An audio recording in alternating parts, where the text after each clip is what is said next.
Hi నమస్తే అండి, welcome to MD వారి వంటలు. ఈరోజు వీడియోలో గోంగూర గోబీ బిర్యానీ అయితే చేసి చూపిస్తున్నానండి. దానికోసం అయితే 20 రూపీస్ కట్ ఉంటుంది కదా గోంగూర, వాటిని అయితే గిల్లి శుభ్రంగా కడిగి అయితే పెట్టేసుకున్నాను. అదేవిధంగా కాలీఫ్లవర్ కూడా ఇది ఆన్లైన్లో తెప్పించాను. 2 to 300 గ్రామ్స్ ఏమో ఉందండి. ఈ విధంగా పెద్ద సైజు ముక్కలు అయితే కట్ చేసి పెట్టేసుకోవాలి శుభ్రంగా కడిగి. బిర్యానీకి ఈ మాత్రం సైజు ఉంటేనే మనకి తినేటప్పుడు పర్ఫెక్ట్గా బాగుంటుంది. సో ఇప్పుడు గోంగూరకి నేను తీసుకున్న క్వాంటిటీకి సరిపడా ఒక 4 గ్రీన్ చిల్లీ, ఇవి కొంచెం అయితే కారంగా ఉన్నాయండి. సో జాగ్రత్తగా చూసుకొని వేసుకోండి. ఇప్పుడు ఈ గ్రీన్ చిల్లీ అదేవిధంగా గోంగూరని వేయించుకోవాలి. సో కళాయి పెట్టేసుకొని ఇందులోనే కొంచెం ఆయిల్, ఎక్కువ అవసరం లేదు, జస్ట్ ఇవి వేగడానికే కదా. సో నేను గ్రీన్ చిల్లీతో పాటు రెడ్ చిల్లీ కూడా వేసుకుంటున్నానండి. ఒక 3 అయితే యాడ్ చేస్తున్నాను. మీరు వద్దు అనుకుంటే మొత్తం గ్రీన్ చిల్లీ వేసుకోండి. ఈ బిర్యానీ మొత్తానికి కూడా ఇంకా కారం అయితే ఇంకా ఇదే మనీ పర్టికులర్గా సపరేట్గా అయితే కారం అయితే నేను వేయట్లేదు. సో దాని ప్రకారంగా మీ టేస్ట్ తగ్గట్టుగా అయితే మీరు యాడ్ చేసుకోండి. సో ఇవైతే మగ్గిపోయాయి. ఇప్పుడు మంట తీసేసి వీటిని చల్లార్చుకొని మిక్సీ పట్టేసుకొని పేస్ట్లా తయారు చేసుకోవాలి. ఇప్పుడు ఒక బౌల్ తీసుకొని ఇప్పుడు కాలీఫ్లవర్ పీసెస్ని మనం మ్యారినేట్ చేయాలండి టేస్ట్ కోసం. సో బౌల్ తీసుకొని ఒక పెద్ద టేబుల్ స్పూన్ పెరుగు, 1/2 టేబుల్ స్పూన్ ధనియా powder, 1/2 table spoon garam masala, taste సరిపడిన ఉప్పు, కారం, కొంచెం అయితే నూనె, ఎక్కువ అవసరం లేదు, కొంచెం. నేను తీసుకున్న క్వాంటిటీకి పర్ఫెక్ట్గా సరిపోతాయి. సో వీటన్నిటిని బాగా కలిపేసేయండి. కలిపేసేసుకొని ఇందులో మనం కట్ చేసి పెట్టుకున్నాం కదా గోబీ పీసెస్, వాటి మొత్తాన్ని వేసుకొని జస్ట్ ఆ కాలీఫ్లవర్ పీసెస్ అన్నిటికీ కోటింగ్ లాగా అప్లై చేయండి. ఇట్లా చేయడం వల్ల ఏంటంటే పీసెస్కి మంచి టేస్ట్, ఫ్లేవర్ బాగా వస్తుంది కదా. వాటికంటూ పర్టికులర్గా టేస్ట్ ఏముండదు గోబీకి. సో ఇది మ్యారినేట్ చేయడం వల్ల మనకి బిర్యానీలోకి టేస్ట్ చాలా బాగా వస్తాయి. ఒకసారి బాగా కలిపేసుకోండి.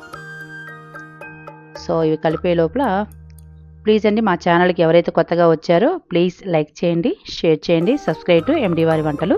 చాలామంది చూస్తున్నారు కానీ సబ్స్క్రైబ్ చేయట్లేదండి, లైక్స్ కూడా చేయట్లేదు. ప్లీజ్ చేయండి, లైక్ చేయండి, కామెంట్ చేయండి, సబ్స్క్రైబ్ చేయండి.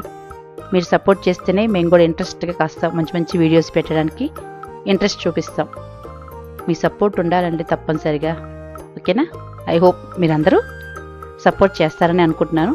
ఇప్పటికీ చాలామంది చేశారు. I love you, I like you, thank you so much for every one. So అవైతే పక్కన పెట్టేసుకుందాం.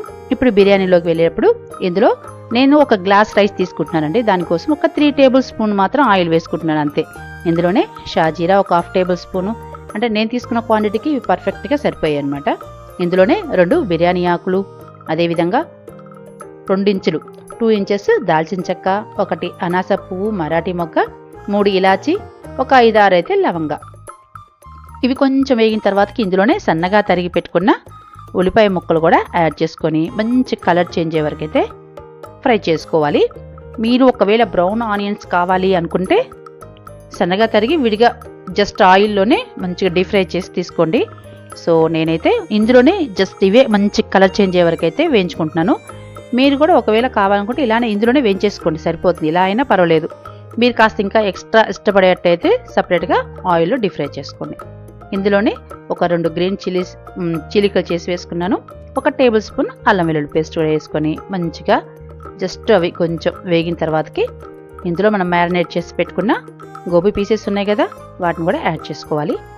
ఆల్రెడీ మనం అందులో ధనియా పౌడర్, గరం మసాలా వేసాం. సో చూసుకొని ఇప్పుడు ఒక 1/2 టేబుల్ స్పూన్ సేమ్ ధనియా పౌడర్, గరం మసాలా కూడా యాడ్ చేసుకోవాలి. నేను ఇందులో ఇంకా రెడ్ చిల్లీ పౌడర్ అదేం యాడ్ చేయట్లేదండి. ఎందుకంటే చెప్పే కదా గ్రీన్ చిల్లీ మనం గోంగూరతో పాటు ఆల్రెడీ మనం ఉడికించుకొని మిక్సీ పట్టుకున్నాం కదా, ఆ కారమే సరిపోతుంది, ఇంకా అవసరం లేదు. మీరు కావాలనుకుంటే కాస్త స్పైస్ ఎక్కువ తినేవాళ్ళైతే ఇంతకుముందు మసాలాలు వేసాం కదా అప్పుడే వేసేసుకోండి రెడ్ చిల్లీ పౌడర్ కూడా. సో ఇప్పుడు ఇందులోనే గోబీ పీసెస్ కూడా వేసుకొని 1 నిమిషం అయితే చక్కగా ఈ విధంగా కలిపేసుకోండి. అప్పుడు మంచిగా ఆయిల్ ఫ్లేవర్, ఆనియన్ ఫ్లేవర్స్ అన్నీ కూడా పీసెస్కి చక్కగా పడతాయి, ఆ మసాలా ఫ్లేవర్స్ అన్నీ కూడా. ఆ తర్వాతకి ఇందులో మనం మిక్సీ పట్టుకున్న గోంగూర పేస్ట్ కూడా యాడ్ చేసుకొని ఒక్కసారి కలిపేసుకోండి. నేను ఫస్ట్లో చెప్పాను ఇది గోంగూర కొంచెం పులుపు తక్కువ ఉందండి, అందుకని కొంచెం చింతపండు పులుసు కూడా కొంచెం పల్చగా చేసుకొని యాడ్ చేసుకుంటున్నాను. ఒకవేళ మీరు తీసుకున్న గోంగూర బాగా పుల్లగా ఉందనుకోండి, చింతపండు పులుసు అవసరం లేదు. కాకపోతే మీకు ముందుగానే చెప్పాను గోబీకంటూ పర్టికులర్ టేస్ట్ ఏమీ ఉండదు కదా. ఈ చింతపండు పులుసు యాడ్ చేయడం వల్ల చక్కగా గోంగూర ఫ్లేవర్, చింతపండు ఫ్లేవర్స్ ఇవన్నీ కూడా పీసెస్కి బట్టి టేస్ట్ అయితే చాలా బాగుంటుంది. చింతపండు పులుసు వేసి ఒక్క నిమిషం అయితే చక్కగా కలిపేసుకోండి. ఆ తర్వాతకి ఇందులోనే ఒక గ్లాస్ అయితే బాస్మతి బియ్యం అండి. గ్లాస్ అంటే అప్రాక్సిమేట్లీ 250 గ్రామ్స్ అంటే పావు కేజీ అంటారు కదా. ఒక గ్లాస్ బియ్యం అంటే నేను తీసుకున్నది 250 గ్రామ్స్ అయితే ఉంటుంది. సో ముందుగానే ఒక గంట సేపు అయితే అవుతుందండి నానబెట్టేసి, అది గుర్తుపెట్టేసుకోండి మీరు. ఒక గ్లాస్కి నేను 1.5 గ్లాస్ వాటర్ అయితే యాడ్ చేస్తున్నాను.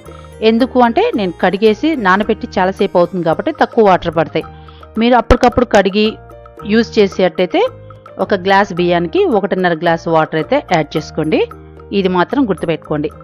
నేను కడిగి చాలాసేపు అవుతుంది కాబట్టి 1కి 1.5. మీరు అప్పటికప్పుడు కడిగి వేసారనుకోండి బియ్యం, 1కి 1.5 వరకు అయితే వాటర్ పడతాయి. సో అదొకటైతే మెయిన్గా గుర్తుపెట్టుకోండి అంతే. మంచిగా మనకి పొడి పొడిగా రావాలంటే వాటర్ కన్సిస్టెన్సీ జాగ్రత్తగా యూజ్ చేయాలి. ఇందులోనే మీ టేస్ట్ సరిపడిన సాల్ట్ కూడా యాడ్ చేసుకొని ఒక్కసారి బాగా కలిపేసుకోండి. ఆ తర్వాతకి ఇందులోనే సన్నగా తరిగి పెట్టుకున్న కొత్తిమీర కూడా యాడ్ చేసుకోండి. మీరు ఇందులో వద్దు అనుకుంటే పైన టాపింగ్ లాగా వేసుకున్నా ఓకేనండి, ఎలా వేసుకున్నా ఓకే, మీ ఇష్టం. 2 సార్లు వేసుకుంటారా అలా అయినా పర్వాలేదు. మీరు కావాలంటే ఇంకా జీడిపప్పు కూడా వేయించుకొని చక్కగా పైన టాపింగ్ లాగా కొత్తిమీర అవన్నీ కూడా వేసుకోవచ్చు. అదైతే పూర్తి కంప్లీట్గా మీ ఇష్టం అండి. అంతా కలిపేసుకొని మూత పెట్టేసుకొని ఉడికించుకుంటే మనకి ఎంతో టేస్టీగా ఉండే గోంగూర గోబీ బిర్యానీ అయితే రెడీ అయిపోతుందండి. చాలా సింపుల్గా వీడియో చేస్తున్నా కాబట్టి ఇంతసేపు పడుతుంది, లేదంటే చక్కగా ఒక పక్క యాడ్ చేసుకుంటూ మనం అన్నీ చాలా హ్యాపీగా చేసుకోవచ్చు. లంచ్ బాక్సెస్కైనా, స్కూల్కైనా, ఈవినింగ్ ఫర్ ఎగ్జాంపుల్ ట్రావెలింగ్కి అయినా సరే, దేనికైనా సరే కన్వీనియంట్గా ఉండే గోంగూర గోబీ బిర్యానీ అయితే రెడీ అయిపోయిందండి. వావ్, మూత తీయగానే అరోమా మాత్రం సూపర్ కొట్టింది. స్మెల్, గోంగూర ఫ్లేవర్స్ అన్నీ కూడా. మీరు కూడా తప్పకుండా ట్రై చేస్తారా? ట్రై చేశాక మీకు ఎలా కుదిరిందో కామెంట్ పెట్టండి. అంతే.